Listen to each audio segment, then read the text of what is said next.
అందరికీ నమస్కారం. రాష్ట్ర ప్రజలకి, శ్రేయోభిలాషులకి, ప్రతి ఒక్కళ్ళకి బొత్స సత్యనారాయణ గారు విజయనగరం డిస్టిక్ వైఎస్ఆర్సీపీ ఎమ్మెల్సీ, ఓడిపోయిన ఎమ్మెల్యే. మరి ఈ బొత్స సత్యనారాయణ గారు ఒక ప్రజాస్వామ్యం గురించి చెప్తుంటాడు. మరి అతనికి ప్రజాస్వామ్యం గురించి పెద్దగా ఏమీ తెలియదు. మరి తమరి గారు ఒక 5 సంవత్సరాలు పరిపాలన ఉన్నారు కదా వాళ్ళ నాయకుడు. మరి ఆయన ఏం మాట్లాడారో ఒక్కసారి ఆలోచించి మాట్లాడమని చెప్పండి. ఒక్కొక్కళ్ళను రోడ్డు మీదకు లాగి గుడ్డలు ఊడదీసి కొడతా అన్నాడు. అప్పుడు అది గుర్తుకు రాలేదా బొత్స సత్యనారాయణ గారికి? ఇప్పుడు ఆయన చెప్పే మాటలలో ఎలా మాట్లాడుతున్నాను, ఏ విధంగా మాట్లాడుతున్నాను, ఆ రోజు గుడ్డలు ఊడదీసి కొడతా అన్నారు కదా, అది ఎలా పోద్ది, ఏమైపోద్ది అన్నట్టుగా మాట్లాడుకోవాలా లేదా? ఆయన ఒక ప్రజాస్వామ్యం గురించి మాట్లాడుతున్నారు.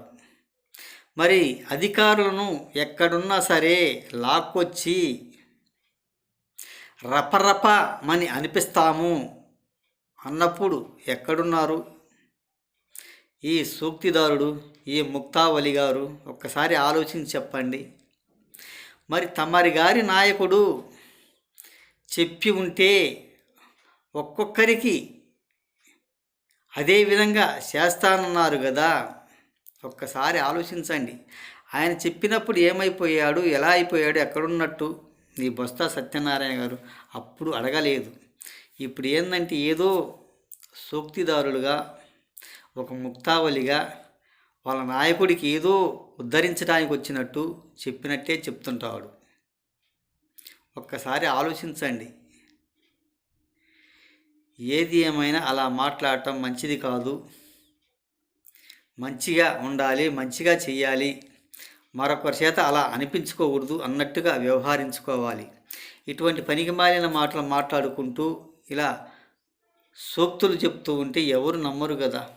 ఈ ముక్తావలి గారు ఒక్కసారి ఆలోచించండి. ఏది ఏమైనా అప్పుడు ఎలా మాట్లాడారా, ఏ విధంగా మాట్లాడారా అన్నట్టుగా అది ఆలోచించుకోండి.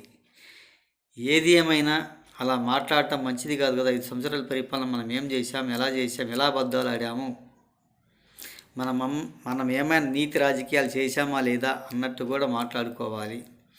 ఊరక ఎమ్మెల్సీ పదవి ఇచ్చారు, ఎమ్మెల్యేగా ఓడిపోయారు, ఇప్పుడు ఎమ్మెల్సీ పదవి ఇచ్చారు, ఎమ్మెల్సీ పదవి నుంచి అధికారం ఉన్నట్టుగా నాకు పదవి వచ్చింది కదా అన్నట్టు ఇటువంటి సూక్తి మాటలు చెప్తే ఎవరు నమ్మరు కదా. ఈ బొత్స సత్యనారాయణ గారిని ఒకసారి ఆలోచించి చెప్పండి. ఇప్పుడు ఆయన ప్రజాస్వామ్యం గురించి మాట్లాడటం ఎంతవరకు నిజాయితీ చెప్పవలసిందిగా కోరుచు. ఏది ఏమైనా అలా మాట్లాడటం మంచిది కాదు అన్నట్టుగా ఆలోచించుకోవాలి. ఒక రాజ్యాంగం గురించి, ఒక వ్యవస్థల గురించి అలా మాట్లాడుకోకూడదు. ఆ రోజు ఏమన్నారు, ఎలా అన్నారు అనేది ఆలోచించుకోవాల్సిందిగా ప్రతి ఒక్కళ్ళకి హృదయపూర్వక ధన్యవాదాలు.